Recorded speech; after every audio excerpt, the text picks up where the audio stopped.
안녕하세요. 미국주시론 대학의 미준입니다. 6월 21일 미준 주말 방송 시작합니다. 오늘도 변함없이 주말이면 미준을 찾아주시는 김민중 대표님 나오셨습니다. 안녕하세요, 대표님. 네, 안녕하세요, 대표님. 네, 반갑습니다. 특별히 또 미준 채널 5주년이 되셨다고 하셔가지고 너무 대단하시고 축하드리고 또 시청자들 분도 꾸준히 또 이거 보시는 것도 대단하신 것 같습니다. 어째 앞으로 또 5년, 10년 더 발전해 가시는 채널이 되시면 좋을 것 같습니다. 감사합니다. 어제 이제 댓글이 엄청나게 많이 올라와서 하나하나씩 읽으면서 예전 생각도 나고 그랬는데요. 김민중 대표님이 또 친절하게 댓글을 남겨주셨더라고요. 5년이나 이렇게 진행하면서 중간중간 이렇게 슬럼프도 많이 오고 또 최근에는 제가 체력이 좀 딸리다 보니까 과연 이거를 언제까지 오래 할 수 있을까 이렇게 걱정이 됐었거든요. 근데 대표님이 이제 합류하시면서 제가 혼자 미지원을 끌고 간다는 느낌이 없어서 앞으로 오래 할 수 있을 것 같은 아주 좋은 예감이 최근에 들고 있습니다. 아, 네, 좋은 것 같습니다. 저도 감사합니다. 기대하겠습니다. 고맙습니다. 미국 주식 초등학교 순서를 진행할 차례인데요. 미국 주식 초등학교 진행하기 전에 좀 굉장히 중요한 공지 말씀이 있어서 이 부분부터 좀 설명을 해야 될 것 같습니다. 김 대표님 잠깐만 기다려 주실 수 있을까요? 제가 설명하는 네, 동안. 기다리겠습니다. 예, 고맙습니다. 일단 그 한 달에 한 번씩 이 방송 보시는 분들은 알고 계실 텐데 그 미준 올인원 멤버분들을 위해서 제가 라이브 방송을 진행하거든요. 근데 6월 달 라이브 방송은요, 제가 일부러 좀 늦춰서 7월 3일에 진행할 예정에 있습니다. 이렇게 좀 늦게 진행하는 이유가 있는데요. 이번에는 그냥 평소 같은 라이브 방송이 아니라 아주 특별한 라이브 방송으로 구성할 계획입니다. 이번 라이브 방송이 전에 비해서 특별한 이유가 두 가지나 있는데요. 일단 첫 번째 이유부터 설명드리면 저는 2023년 하반기부터 1년에 두 번씩 미준 탑픽을 업데이트하고 있습니다. 이렇게 미준 탑픽을 정기적으로 업데이트 일부러 좀 하는 거거든요.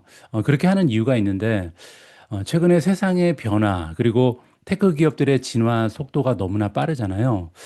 그래서 정기적으로 포트폴리오를 리뷰하면서 내가 지금 투자하고 있는 종목이 괜찮은지 점검도 해 봐야 될 것 같고요. 또 새로운 투자 기회를 모색하는 과정이 점점 더 중요해지고 있다. 이렇게 저는 생각합니다. 그래서 2025년 하반기를 맞이해서도 같은 계획을 가지고 있는데요. 그래서 이제 7월 3일 날 미존 멤버분들을 위해서 준비한 라이브 방송에서는요.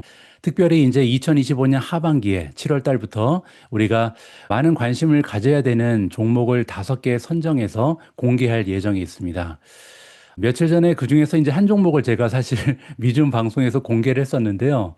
그 종목이 이제 코인베이스였거든요. 방송에서 잠깐 말씀드렸죠. 근데 코인베이스가 그 방송 나가고 나서 지금 20% 이상 폭등을 해버려서 아마 다른 종목으로 대체를 해야 될지 좀 고민 중입니다. 그리고 이번 라이브 방송이 특별한 이유가 두 가지가 있다고 말씀드렸는데요. 두 번째 이유는 뭐냐면 지금 이 방송에 출연해주고 계신 김민중 대표님께서 미준 라이브 방송에 직접 참여해 주실 예정이 있습니다. 대표님, 이렇게 흔쾌히 승낙해 주셔서 너무 감사드리는 마음이고요. 근데 이번에는 라이브 방송에 참여해 주실 뿐만 아니라 제가 그 엄선해서 발표할 미준 하반기 관심 종목 탑5로 선정된 5종목의 펀드멘탈을요. 제 관점이 아니라 이제 김인중 대표님이 바라보시는 객관적인 수치적 분석으로 인해서 상세하게 스토리텔링 그리고 분석을 해 주실 예정이 있거든요. 그래서 제가 볼 때 이번 라이브 방송은 굉장히 특별합니다. 저는 각 기업을 선정한 이 기업이 가지고 있는 성장 스토리가 어떻게 되고, 과연 주요한 이유가 뭔지 여기에 좀 집중해서 설명을 드릴 예정이고요. 그리고 나서 이제 김인중 대표님께서 5종목에 대한 펀드멘탈 분석을 이제 초이스하게 들어가셔서 해주실 예정이 있습니다. 그래서 예전에 제가 진행했던 라이브 방송은 물론이고요. 제가 1년에 두 번씩 진행했던 미존 포트폴리오 업데이트보다 훨씬 더 유용한 정보가 많이 있지 않을까 마음이 좀 들뜨는 입장입니다. 그리고 이번에 미존 라이브 방송이 특별한 만큼 조금이라도 더 많은 분들께서 참여하실 수 있도록 준비를 했는데요. 일단 그 7월 3일 방송될 미존 라이브에는요. 미준 올인원 멤버십에 가입하신 분들뿐만 아니라 이번에는 김민중 대표님이 굉장히 중요한 역할을 하시기 때문에 초이스 스탁에 가입하신 모든 멤버분들께서도 초청 링크를 받아보실 수 있을 겁니다. 그리고 혹시 아직까지 미준 멤버십에도 가입하지 않으시고 그리고 초이스탁에도 가입하지 않으신 분들이 계실 텐데 이분들을 위해서는요 깜짝 할인 프로모션을 준비했습니다.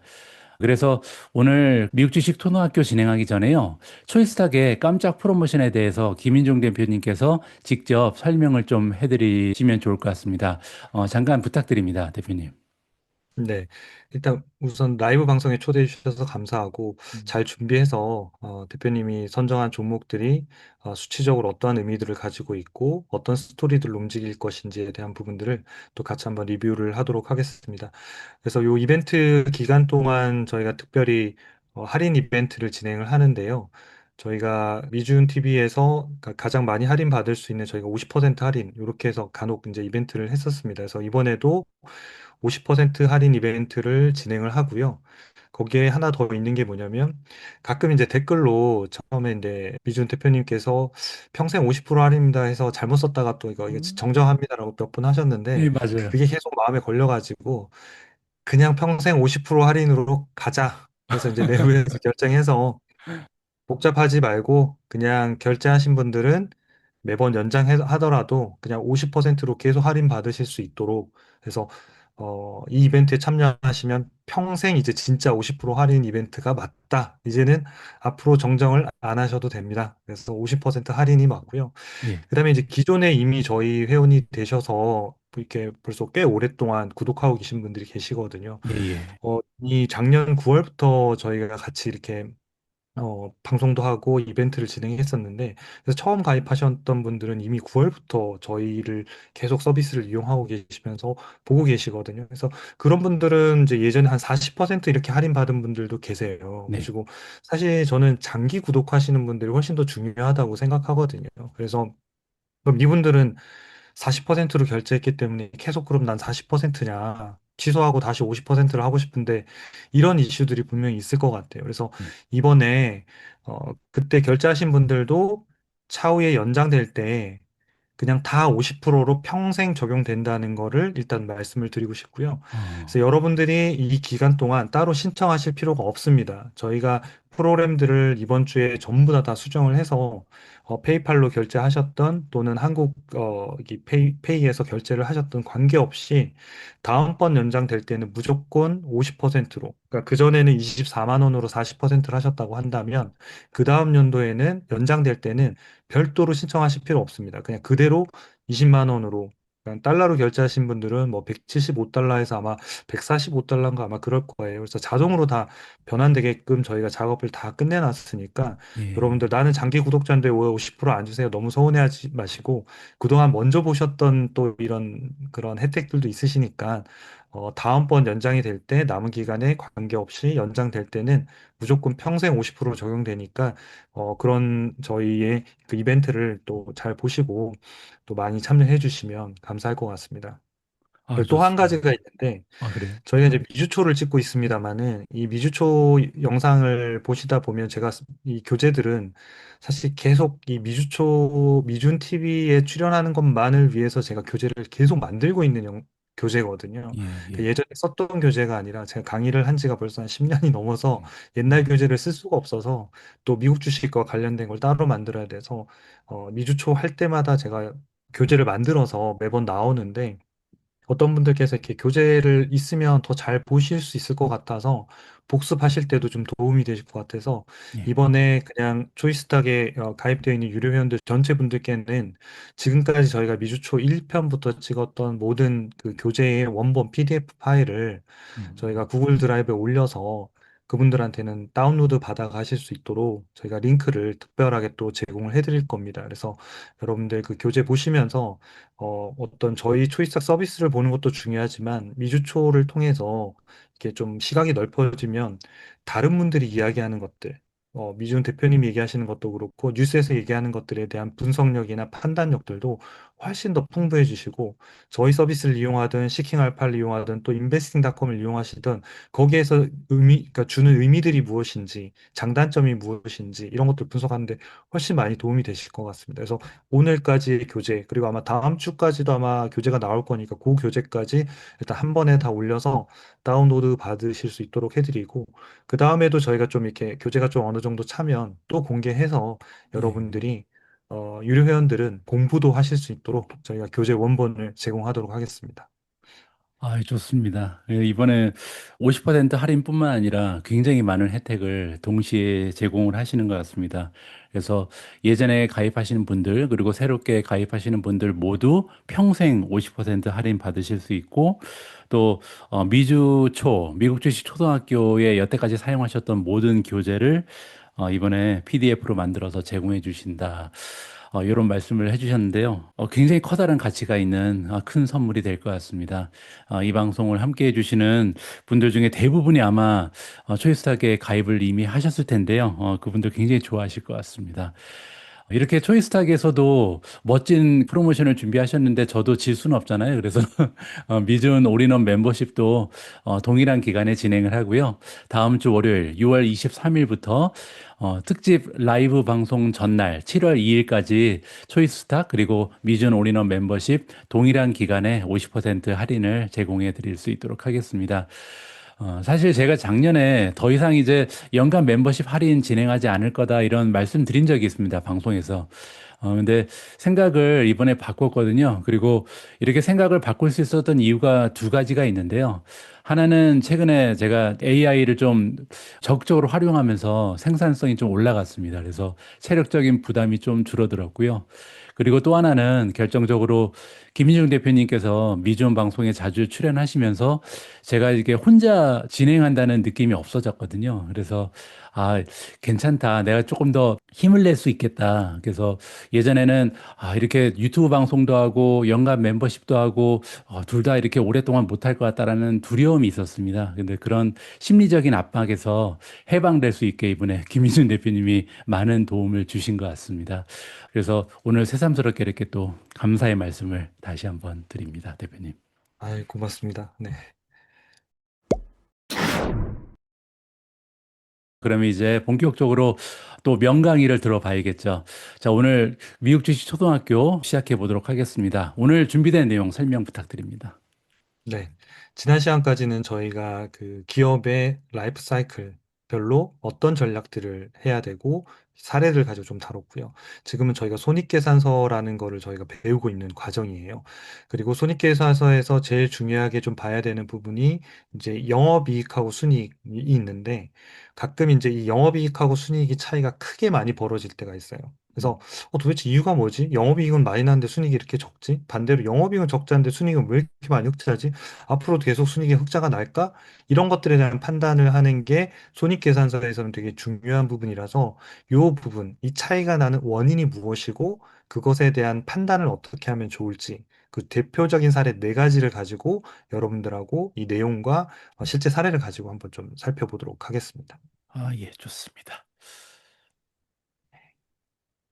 화면 보이시죠? 네. 예, 잘 보입니다. 그래서 오늘 영업이익과 순이익이 크게 차이 나는 네 가지 이유를 제가 제목으로 뽑았는데요. 그러니까 그게 이제 투자자들한테 제일 중요한 건 뭐냐면 이게 일시적인 이슈냐 아니면 계속되는 이슈냐 이걸 판단하기 위해서 보는 거거든요. 그래서 오늘 이 네 가지 이슈가 벌어지면 어떻게 확인하고 얘는 계속 가는 이슈인지 아닌지 계속하냐 안 가냐에 따른 기업 가치가 다른 거니까요. 그래서 예, 그걸 판단하는 방법에 대해서 좀 알아보도록 하겠습니다. 예, 네, 여기 화면을 보시면 이제 우리가 재무제표에서 손익계산서에서 보통 매출액, 영업이익, 순이익 이렇게 지표를 많이 보는데요. 여기 영업이익이 보면 이제 65.3억 달러 이렇게 잡히고 순이익은 17.6억 달러면 이 차이가 굉장히 큰 거거든요. 뭐 음, 법인세를 낸다 하더라도 그럼 그렇죠. 중간에 47억, 7억 달러는 어디에 갔을까? 그리고 그 다음 연도에도 또 이런 일이 벌어지면 순이익이 안 나는 거 아닐까? 이게 이제 투자자들의 고민 중에 하나거든요. 그래서 예, 이런 부분들은 결국 요 안에 있는 데들이 주로 다 발생합니다. 요 밑에 요 사이에 있는. 그래서 영업의 이익, 금융비용, 법인세라고 하는 요 세 가지 항목이 이 차이를 많이 발생하는 그 요인인데 그 발생하는 요인을 가장 대표적인 네 가지를 좀 오늘 하나씩 좀 살펴보도록 하겠습니다. 예. 제가 정리를 했는데 이 네 가지는 뭐냐면 요 지금 화면에 보이는 첫 번째 비지배지분 순이익, 그다음에 두 번째 투자 손익, 세 번째 이연 법인세, 네 번째가 금융 뭐 또는 이제 이자 손익이라고 하면 요 네 가지 항목이 이 영업이익과 순이익의 차이를 크게 많이 벌어지는 요인 중에 하나입니다. 그래서 첫 번째로는 제가 노란색 칠해드린 비지배지분 순이익 때문에 벌어지는 이것을 어떻게 해석할 건지를 좀 다루도록 하겠습니다. 사실 이거 교재를 준비하다가 아, 이 과정은 미주 초에서 할 게 아니라 한 미주 중에서 해야 되는 거 아닐까 좀 고민을 했습니다. 준비하다 보니까 아, 이게 초등학교라고 말하기에는 좀 너무 어려운 것 같은데 했는데 이미 예. 지난 방송 시간에 제가 한다고 말씀을 드렸고 이래서 최대한 쉽게 준비한다고 했는데 그래도 조금 어려우실 수는 있으실 것 같아요. 예. 그래도 조금 정신을 좀 이렇게 집중하셔서 끝까지 좀 들어주시면 좋겠습니다. 언젠가는 여러분들이 한 번은 알고 가셔야 되는 영역이기 때문에 지금은 그냥 한번 훑고 간다. 이런 게 차이가 있을 때는 일시적으로 판단한다. 아니면 영구적으로 판단한다. 그런 정도를 배운다 생각하고 가시고 다음에 스스로 찾는 방법에 대한 부분들은 조금 더 익숙해지시면 그때 해보시면 좋을 것 같습니다. 예. 자, 첫 번째 이제 예시인데요. 기업은 이제 프리포트 맥모란이라는 회사하고 이런 천연자원들을 재련 정제해서 판매하고 있는 회사입니다. 그래서 최근에 이 손익계산서를 보시면 영업이익이 한 13억 달러 정도가 나왔는데 음. 순이익은 3억 5천만 달러인 거예요. 그러니까 차이가 음. 10억 달러가 발생했으니까 엄청나게 큰 거죠. 그렇죠. 근데 우리가 기업 가치를 평가하거나 뭐 ROE를 평가하거나 EPS를 만들거나 PER을 계산할 땐 다 요 밑에 순이익을 쓴단 말이에요. 예. 그러면 와, 이 순이익이 이렇게 계속 적게 나오면 영업이익이 많이 나더라도 뭐 이렇게 안 되는 거 아닐까? 이런 이제 고민들이 많이 이제 발생하는 거죠. 그래서 요 차이가 왜 발생했느냐? 여기서 보면 제가 요 밑에 가운데 세 가지를 본다고 말씀을 드렸잖아요. 요 세 가지가 결국 합산해서 352라는 숫자가 나오는 거거든요. 그러니까 1303에서 381 빼고 비용이니까 마이너스 70 빼고 500 빼면 이렇게 나오는 이제 숫자가 되는데 예. 여기 보면 이제 법인세는 어차피 내야 되는 돈이고 과거하고 큰 차이가 없으면 체크할 포인트가 거의 없죠. 그다음에 금융비용도 보면 있긴 하지만 그냥 늘 비슷한 수준에서 왔기 때문에 이게 큰 이슈는 아니었다는 겁니다. 근데 여기서 보면 이 영업외이익이 보면 계속 마이너스가 이렇게 많이 잡히는 이제 구조가 잡히거든요. 그래서 그래요. 요 부분이 앞으로도 계속 발생할지 안 할지에 따라서 순이익이 더 올라갈 수 있는지 없는지를 결정할 수 있는 거거든요. 그래서 음. 요 부분에 대한 세부 데이터를 이제 봐야 되는데 이 예. 세부 데이터를 보려고 하면 이거는 다른 재무제표를 볼 수 있는 사이트에서도 확인이 불가능합니다. 어디 음. 가야 되냐면 에드가에 가서 전자공시 원문을 여셔야만 확인할 수 있는 부분이거든요. 예. 그래서 제가 오랜만에 미국 전자공시가 되게 잘 돼 있는데 단점이 뭐냐면 이 글씨가 작아요. 그 전자공시 대표가 예. 그래서 표를 이거 키워서 봐야 되는데 글씨가 좀 작습니다. 그래서 제가 최대한 크게 해서 캡처했는데도 아마 보시기에는 좀 어른어른하실 거예요. 그래서 나중에 저희가 이 원본 파일 제공해드린다고 했으니까 그때 다운 받으셔서 보시면 조금 도움이 되실 것 같긴 합니다. 그래서 제가 본 거는 프리포트 맥모란에 이렇게 10K라고 하는 보고서에 들어가서 손익계산서 항목에 들어갔습니다. 왜냐하면 그 손익계산서의 세부 항목을 제가 봐야 되니까요. 그래서 예. 이것만 봐도 좀 어렵긴 한데 뭐 여기 매출액, 매출원가 이렇게 쭉 있고 영업이익이 있잖아요. 그렇죠? 영업이익이 있고 2025년도 네, 요게 1분기인데 영업이익이 1303. 그다음 밑에 보면 순이익이 352 이렇게 찍혔잖아요. 요게 예. 이제 저희 사이트에 찍혀 있는 데이터 값이었거든요. 1303 03 352 이렇게 찍혀 있는데 그럼 요 사이가 이렇게 많이 비었는데 우리가 눈여겨봐야 되는 부분이 바로 요 부분입니다. 제가 펼쳐줬는데 여기 보면 넷 인컴이 세 개가 나와요. 첫 음. 번째 넷 인컴이 나오고요. 하나는 두 번째 넷 인컴은 non controlling interest라고 나오고 음. 밑에는 common stockholders라고 나와요. 음. 또는 이게 controlling interest라고도 씁니다. 그래서 음. 같은 이제 말이긴 한데 그러니까 하나는 non controlling이고 하나는 controlling interest인 거예요. 이게 interest는 이제 지분이라는 뜻이 되는 거고 non controlling은 내가 컨트롤하지 않는 지분이란 뜻이에요. 그거를 음. 한국말로는 우리가 비지배 지분이라고 이야기하고 컨트롤링 또는 커먼 스탁홀더스라고 돼 있는 이 부분은 지배 지분이라고 하는 거예요. 그래서 맨 위에 있는 순이익은 요 지배 지분과 비지배 지분 요 두 개를 합산한 금액이 792로 찍히는 거예요. 그래서 음, 어떤 사이트에 가보면 1303에 793 이렇게 찍혀 있는 사이트도 있을 거예요. 예, 그러면 이게 큰 차이가 없는 것처럼 보이죠. 법인세 어쩌고 저쩌고. 음, 근데 실제로 밸류에이션을 하거나 지표를 계산할 때는 밑에 있는 지배 지분이라고 하는 352로만 계산을 한단 말이에요. 그래서 이제 음, 차이가 발생할 수 있는 부분이 있는데 결국은 이 회사는 뭐냐면 여기 비지배 지분이라고 하는 441 때문에 발생한 거예요. 그래서 요 음, 비지배 지분의 이익은 덜어내야 되기 때문에 항상 이 기업은 매번 발생할 가능성이 높죠. 왜냐하면 비지배 지분이라고 하는 거는 제가 미주초 할 때도 한번 설명드린 적은 있습니다만은 좀 어려운 개념일 수 있어서 조금 다시 한 번만 설명드리자면 연결 재무제표라고 하는 걸 작성하기 때문에 발생하는데요. 그러니까 이 예, 연결 재무제표라고 하는 건 뭐냐면 회사가 자회사의 지분을 50% 플러스 한 주 또는 30% 이상이라 하더라도 사실상 지배력, 그러니까 경영권을 가지고 있거나 경영권에 영향을 줄 수 있다고 한다면 그 자회사의 재무제표 성적표도 다 합산해라 이런 뜻입니다. 연결 재무제표라는 게. 예, 그래서 다 합산하는 거예요. 매출액도 합산하고 비용도 합산하고 이익도 합산하고 자산도 다 합산하는데 문제는 뭐냐면 매출액하고 영업이익은 자회사들 건을 다 합산했는데 순이익은 구분해서 쓰게 돼 있어요. 지배 지분과 비지배 지분. 원래는 뭐냐면 요 매출액도 넌 컨트롤과 컨트롤하고 있는 걸로 나눠줘야지 맞는 거예요. 연결 재무제표에서는. 예, 근데 실제로는 그렇게 발표하지 않는 거예요.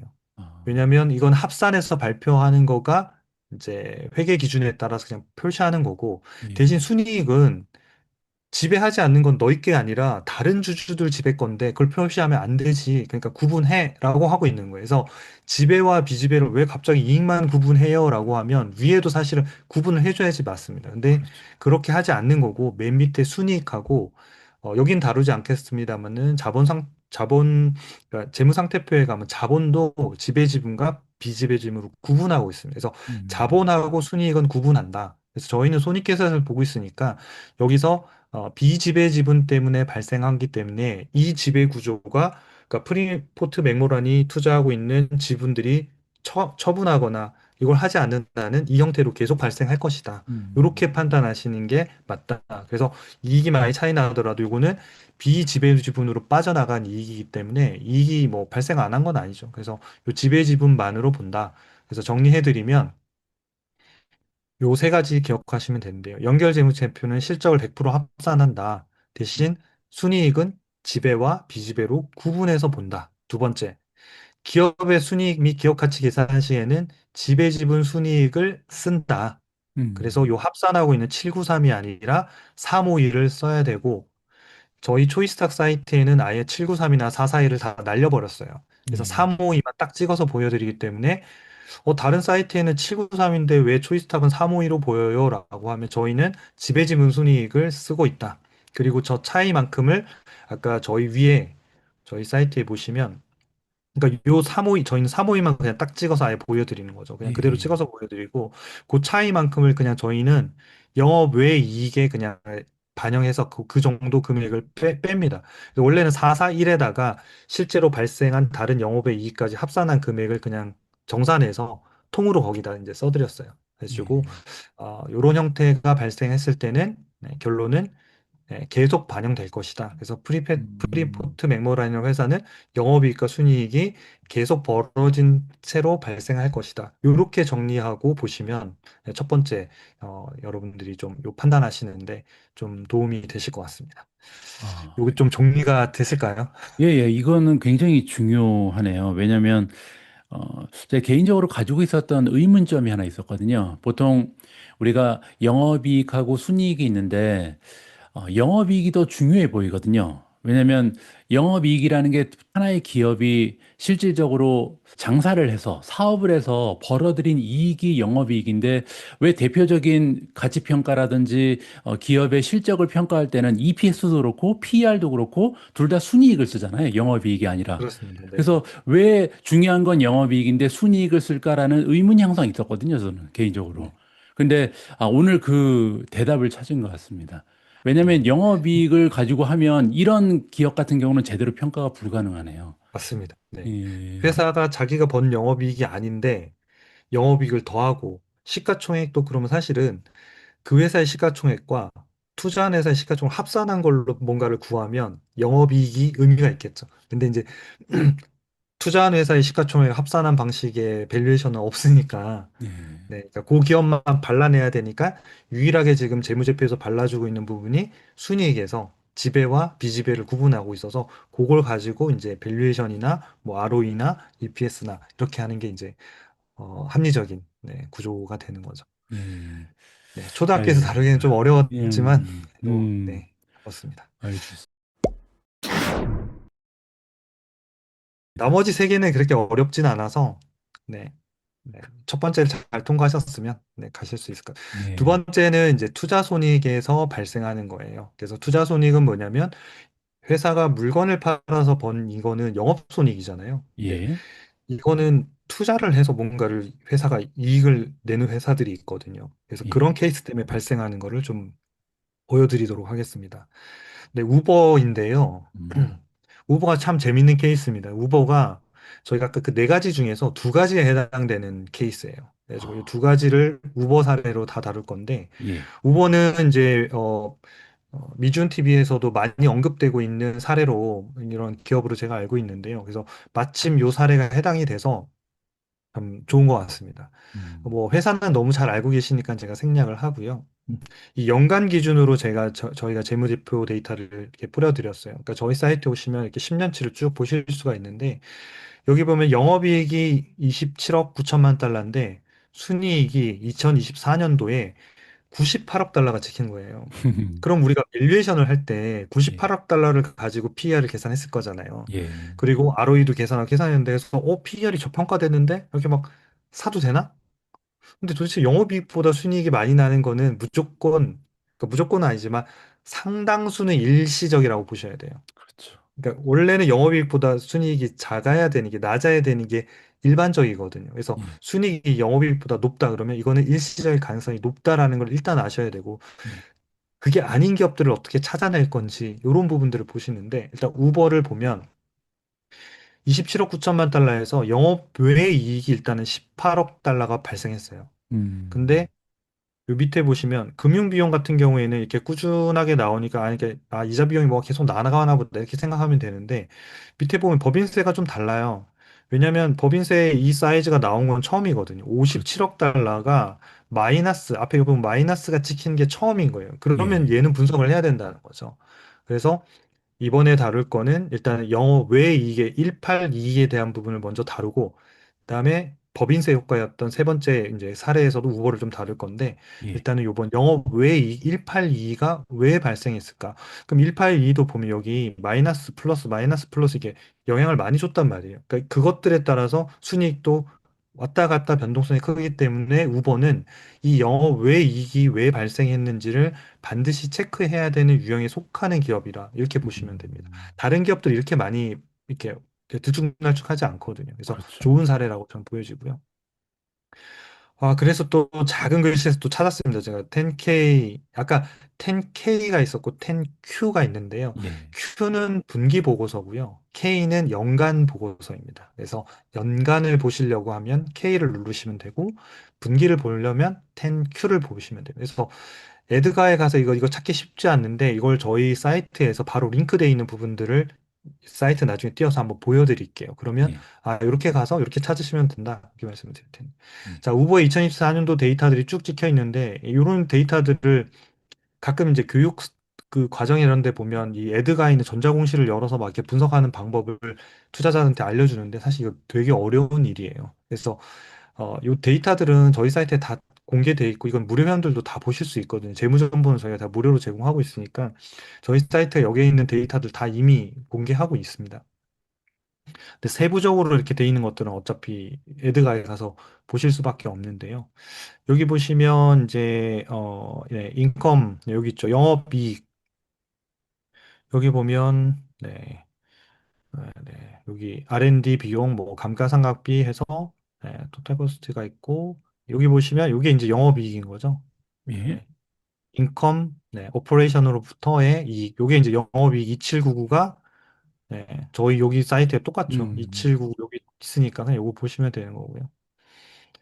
그다음에 여기 보시면 그 하단에 보면 other income이라고 되어 있는데 요게 이제 영업 외 이익이라고 하는 거거든요. 예. 그게 지금 18억 달러 발생했다. 지금 이렇게 설명하고 있고 예. 예. 밑에 보면 법인세 비용으로 57억 8천만 5천만 달러 다 발송했다. 이렇게 되어 있는 거예요. 그러면 음, 영업이익이 1849 여기까지는 요거랑 똑같아요. 그렇죠. 똑같은 이제 내용인데 그럼 요거를 세부적으로 그럼 도대체 영업이익이 뭐가 발생할까 어떻게 찾아야 되죠? 이제 이 문제가 그다음에 발생하는 거예요. 그렇죠. 그것도 탱큐나 탱케이에 가서 보면 이 아더 인컴의 세부 내역을 또 다시 공시하고 있거든요. 그러니까 예. 화면이 또 있습니다.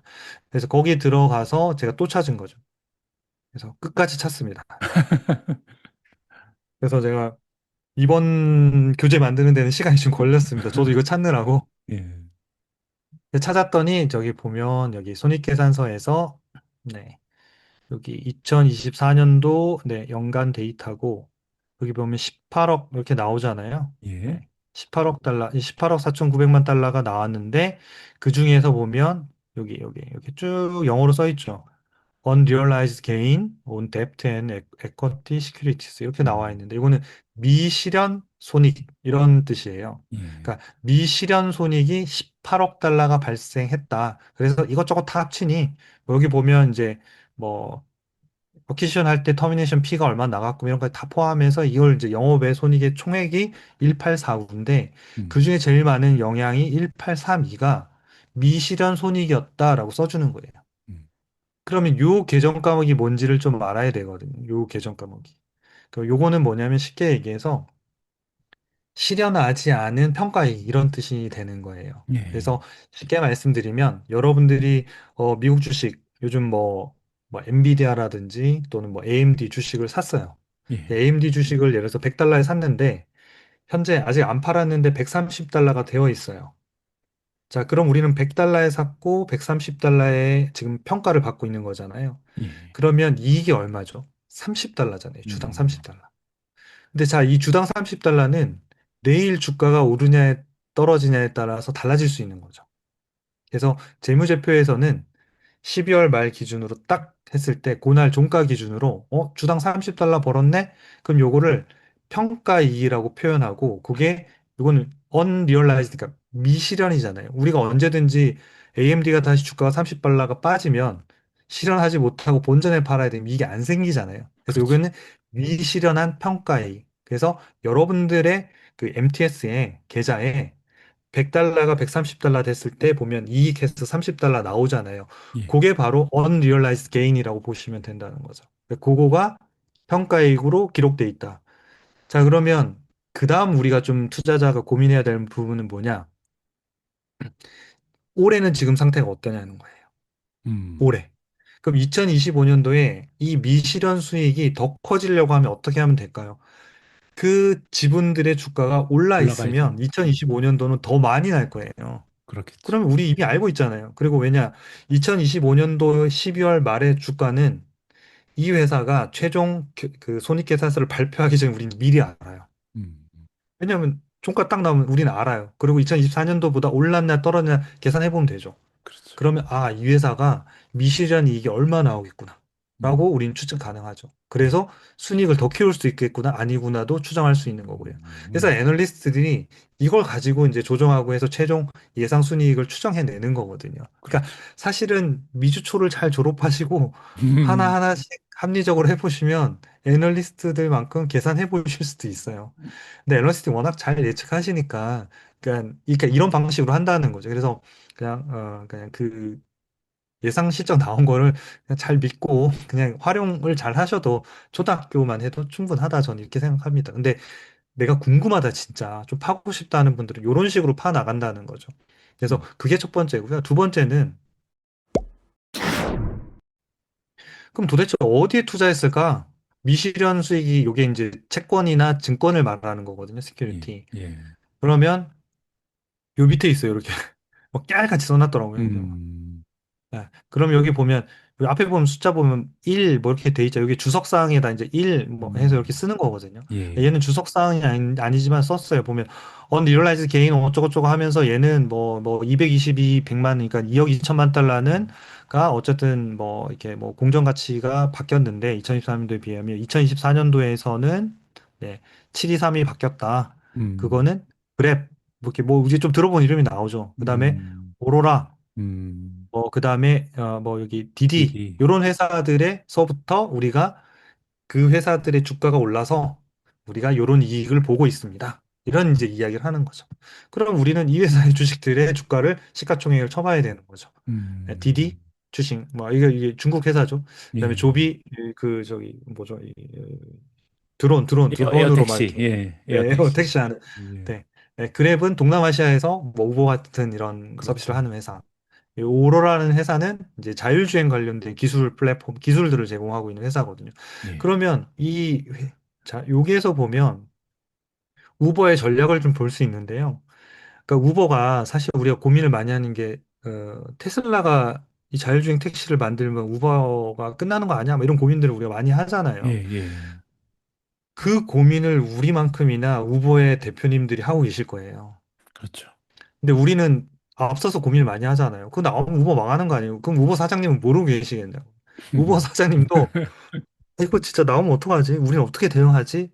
이 고민들을 하세요. 그래서 저희가 리스크를 이야기할 때 그 리스크를 알려진 리스크냐 아니냐에 따라서 시장에 미치는 영향이 다르다라고 말씀을 드리는 거고 대표님들도 분명히 그 고민을 할 텐데 여기서 보면 약간 해법을 좀 이렇게 풀어가고 있는 거 아닐까? 그러니까 이 디디, 그랩 이런 회사들을 통해서 이게 사업 다각화를 하고 있고 여기 이제 오로라라고 하는 회사에 가장 많이 투자가 돼 있습니다. 그럼 음, 이 오로라라고 하는 회사가 무엇인지 또 알아봐야 되잖아요. 예. 근데 여기는 안 나타나요. 그러니까 그럴 때 우리가 AI 검색을 쓰는 거죠. 오로라와 우버의 관계가 무엇이고 어떻게 투자했고 이 내역들을 좀 찾아봐. 그럼 쭉 정리해줘요. 근데 보면 이 오로라라고 하는 회사는 이 구글의 웨이모, 네, 자율주행하고 있던 웨이모의 CTO가 나와서 만든 회사예요. 그래서 기술력이 괜찮겠구나. 그리고 두 번째는 이 우버에서 또 기술을 담당하고 있던 분이 나갔고, 요런 분들이 모이셔가지고, 그다음에 테슬라의 이거 자율주행 기술을 하는 분들, 이렇게 모여서 만든 회사가 이 오로라는 회사예요. 그리고 이 우버가 하고 있는 자율주행 요런 부분 관련된 사업 부분을 오로라에 매각을 했어요. 예. 그러니까 매각을 하면서 오로라의 지분을 받은 거예요.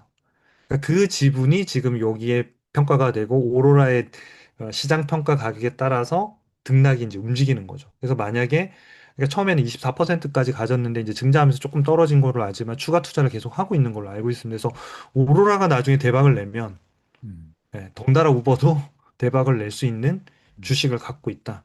예. 그래서 이 오로라고 하는 거는 자율주행에 관련된 기술들을 해서 그런 뭐 페덱스라든지 또는 이제 뭐 트럭들의 이제 이런 플랫폼들을 만들고 해서 제공하는 기술들을 하고 있어요. 그래서 다양한 그 자동차 업체들한테 이 기술들을 이제 자율주행 기술들을 제공하고 뭔가 수익을 얻는 이런 구조의 포트폴리오가 우버가 직접 하진 않지만 한 15에서 25%의 지분율을 가진 회사들을 통해서 그 사업을 하고 있는 게 우버의 어떤 리스크를 좀 줄여줄 수 있는 부분이 아닐까라는 부분들로 판단해 볼 수 있는 거죠. 그래서 예. 재무제표나 이런 사업 보고서들이 되게 올드하다라고 생각하지만 사실상은 합리적으로 뭔가 경영진의 의사결정이나 준비들이 드러날 수 있는 힌트를 얻을 수 있는 것들이 곳곳에 숨어 있다라고 생각합니다. 그래서 그런 부분들을 보시면 좋겠고요. 요 디디는 이제 중국 쪽의 사업, 그랩. 그래서 우버가 참 재밌는 게 조비는 아니었던 걸로 기억하는데 오로라나 디디나 그랩이 다 우버의 사업부를 매각하면서 지분을 받는 구조로 다 들어간 케이스더. 예, 그래서 예, 아, 이런 케이스도 굉장히 효율적일 수 있겠구나. 그 사업 부문을 내에서 다 키우기에는 투자나 성공 가능성이 별로 없으면 혹시라도 낮다면 확실히 잘하고 있는 회사에 그 사업부를 넘겨서 그 자리를 키우고 적당한 지분율의 어떤 부분들을 공정 가치로 반영시키면서 회사의 전체적인 사업 부문을 키울 수도 있고 나중에 회사가 진짜 되겠다 싶으면 인수할 수 있거나 더 지분을 늘려서 이제 완전히 어떤 연결 재무제표에 완전히 붙일 수 있는 형태. 얘는 지금 연결 재무제표로 붙일 수 있는 정도의 사이즈는 아니라는 거거든요. 그러니까 예, 연결 재무제표는 이런 평가이익으로 안 해요. 아까 매출하고 이익하고 다 합산한다고 말씀을 드렸잖아요. 예, 그러니까 합산할 정도의 지분을 갖고 있지 않거나 지배력을 갖고 있지 않을 때는 이런 형태로 반영하거든요. 그러니까 공정가치 평가라고 하는. 그래서 지분율에 따라서 다르거나 지배력에 따라서 다릅니다. 그래서 우버 같은 경우에는 이 회사에 대한 지배력을 가지면 당연히 여기 미실현 손익이 아니라 매출액 합산, 영업이익 합산 이런 형태로 나올 거예요. 근데 아직은 그렇게 구분되어 있다. 이렇게 볼 수 있겠죠. 그래서 좀 정리를 해드리면 공정가치 평가 손익 영향이라고 하는데 이게 아까 이제 미실현돼 있는 평가익이고요. 그래서 요 제가 정리한 요 포인트만 좀 이제 정리해서 기억하시면 좋겠습니다. 그래서 전체 자산 중 요 장기 투자 자산 비중이 좀 높은 기업들은 요런 것들이 나온다. 음, 제가 재무상태표에서 처음에 그 미주초 할 때 말씀드린 당재 투유 외우시고요. 이게 음, 손익계산서로 어떻게 연결되는지가 제일 중요한 포인트입니다. 그게 기초가 쌓여야지만 지금 따라오는 것까지 할 수 있는 거거든요. 근데 갑자기 예, 지금 얘기를 없이 들으면 아, 어렵다. 이게 뭐 갑자기 장기 음, 투자 자산을 왜 보라고 하지? 그러니까 이 장기 투자 자산이라는 게 결국은 회사가 성장하기 위한 어떤 요런 유가증권을 투자하는 것들이거든요. 그러면 여기 보시면 우버 같은 경우에는 꽤 큰 금액들이 잡히고 이 금액이 전체 자산 중에서 보면 한 30%를 차지해요. 예, 굉장히 높은 비율이에요. 이 장기 투자 자산이 전체 자산의 30%라는 건 꽤 많은 높은 비율을 갖고 있기 때문에 요 자산이 수익을 내야 되고 요런 얘기가 되는 거예요. 그리고 요 내용을 봤더니 단순히 뭐 채권을 갖고 있는 게 아니라 이 회사는 다른 회사의 지분을 30% 미만의 지분들을 갖고 있는 회사들을 갖고 있구나. 그래서 공정 가치라고 하는 거는 또 뭐 공정 가치가 뭐 페어 밸류라고 하는데 이게 아니라 그냥 시장 시세라고 보면 돼요. 그러니까 시세를 연말 기준으로 또는 분기 기준으로 평가해서 매일매일 넣는다. 그래서 이 평가 손익이라고 하는 거는 시세 변동에 따라서 발생하기도 하고 손실이 발생한다. 이렇게 보시면 돼요. 그래서 결국 이 회사가 투자한 자산이 뭔지를 파악하는 게 굉장히 중요하다. 음, 그리고 빨간색으로 정리해 드렸는데 요거는 투자한 주식, 그럼 채권의 가격 변동에 따라 평가 이익, 평가 손실이 앞으로도 계속 발생한다. 언제까지? 요걸 팔기 전까지. 그럼 언제 팔았는지 알 수 있냐? 그러면 요 장기 투자 자산 있잖아요. 요게 이제 팍 줄면 팔았다고 보시면 돼요. 그러면 음, 공시 빨리 들어가서 팔았나? 라고 이제 확인해 보시면 되고요. 요 장기 투자 자산도 역시 평가이익이 늘어나는 만큼의 이게 금액은 올라갑니다. 점점. 예, 자산도 올라가고 이익도 반영이 되고. 그래서 그런 개념으로 이 영업이익과 순이익이 많이 차이 나는 경우에 요렇게 이해하시면 좀 도움이 되실 것 같습니다. 예. 투자 손익 같은 경우는 방금 전에 좀 생각이 났는데요. 스트래티지 기업 같은 경우는 이제 주식 대신 비트코인에 올인을 하고 있잖아요. 그렇습니다. 그러면 네. 이제 비트코인 가격에 따라서 이 장기 투자 금액이 달라지고 결국 거기에서 평가 손익도 달라지지 않을까 이런 생각이 드는데요. 맞나요? 네, 맞습니다. 그래서 그 제가 비트코인 할 때 뭐 그 스마트 스코어 이런 걸 좀 열애로 하겠습니다. 이렇게 말씀드린 이유가 예. 왜냐하면 이 회사는 그냥 비트코인에 투자하는 회사인 거예요. 그래서 아마 장기 투자 자산이 제일 많이 있을 거예요. 내가 1년 음, 안에 내가 매매해서 비트코인으로 돈 벌겠어 그러면 단기 투자 자산에다 하는 거고요. 나는 1년이 아니라 장기로 할 거야 하는 자산들은 장기 투자로 들어가 있어요. 결국은 뭐냐면 그런 회사를 분석하려면 사업 모델이 아니라 그냥 비트코인 가격이 어떻게 될까지를 분석하고 그렇죠. 비트코인이 오를 것 같다 그러면 비트코인을 사든지 비트코인 투자하는 회사를 사든지. 그러니까 그 예. 회사는 사실은 비트코인 투자 회사로 정의하는 게 맞다는 거죠. 그러니까 그 개념에서의 비즈니스 모델을 보고 한다는 거고, 그런 비즈니스인지 아닌지를 어떻게 하냐 그러면 이 자산의 비중을 가지고 이 회사가 무엇인지, 유형자산이 비중이 높다는 거는 그냥 설비 회사예요. 그 유형자산이 거의 없다? 그러면 대부분이 다 서비스업 회사라고 보시면 되고, 네, 그런 거죠. 네, 그렇습니다. 예. 대표님 말씀하신 게 거의 맞습니다. 네. 예. 아니, 우버 같은 경우는 이제 미주온 탑픽이라서 저도 그 관심이 좀 많은데, 비하인드 스토리 하나 말씀드리면요. 아까 네. 그랩 지분을 좀 갖고 있잖아요. 아, 네네. 그게 왜 그렇게 됐냐면요. 예전에 그 그랩하고 우버랑 동남아에서 이제 한판 붙고 있었어요. 서로 이제 1등 네. 하려고. 근데 문제가 하나 있었습니다. 왜냐하면 어떤 문제가 있었냐면 그랩 주식도 갖고 있고 그다음에 우버 주식도 갖고 있는 대형 투자자가 하나 있었어요. 그게 누구냐면 음, 손정희 회장입니다. 소프트뱅크. 네. 그래서 소프트뱅크 회장 입장에서는 얘네가 동남아에서 싸우면 손해잖아요. 둘 다 잘 돼야 되는데. 그래가지고 손정희 회장이 이제 우버 CEO한테 얘기한 거예요. 너네 동남아는 좀 그냥 그랩한테 주고 너네는 여기 하지 마. 이러면서 이제 중재를 했거든요. 그래서 그때 이제 그 우버가 그랩 음, 지분을 가지게 됐습니다. 그래서 저 네. 역시도 그 그랩도 굉장히 관심이 많은 기업이라서 이번에 말레이시아 가게 되면 얼마나 음, 잘 나가고 있는지 좀 보면서 네. 투자를 해볼까 이런 생각도 가지고 있는 기업입니다. 개인적으로.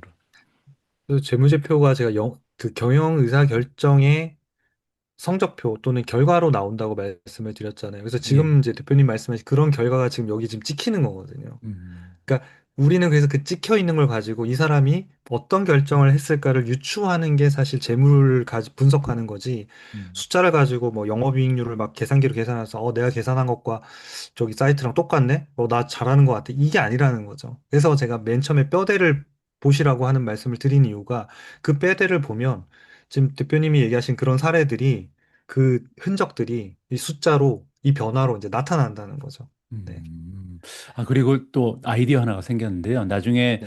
미국 주식 초등학교 순서에 하나 우리가 네. 추가하면 좋을 것 같은 게 지금 우버 같은 경우는 오로라도 투자하고 디디도 투자하고 조비에이션, 그랩 이렇게 투자를 많이 하고 있는데 네. 이 네 기업이 모두 모빌리티 기업이잖아요. 네. 그러니까 그 얘기는 뭐냐면 우버가 제일 잘 아는 영역에 있는 기업들을 네 개 가지고 있는데 제가 볼 때는 이 기업이야말로 그 업계의 현황이라든지 이 업데이트를 가장 빨리 잘 알고 있고 이해를 하고 있기 때문에 그 기업들이 어떤 기업에 투자하고 있는지도 굉장히 소중한 정보인 것 같거든요. 뭐 가령 예를 들어서 맞습니다. 요즘에 엔비디아가 그 인공지능 관련해서 어떤 기업에 투자한다 그러면 주가 확 올라가잖아요. 맞습니다. 네. 그래서 나중에 미국 주식 초등학교에서 이런 기업들이 어떤 주식 갖고 있는지 좀 분석해 보는 것도 좋을 것 같아요. 애드가 들어가서. 네. 그거 한번 알겠습니다. 나중에 한번, 준비해 네, 주시면 좋을 한번 것 같습니다. 해보겠습니다. 고맙습니다.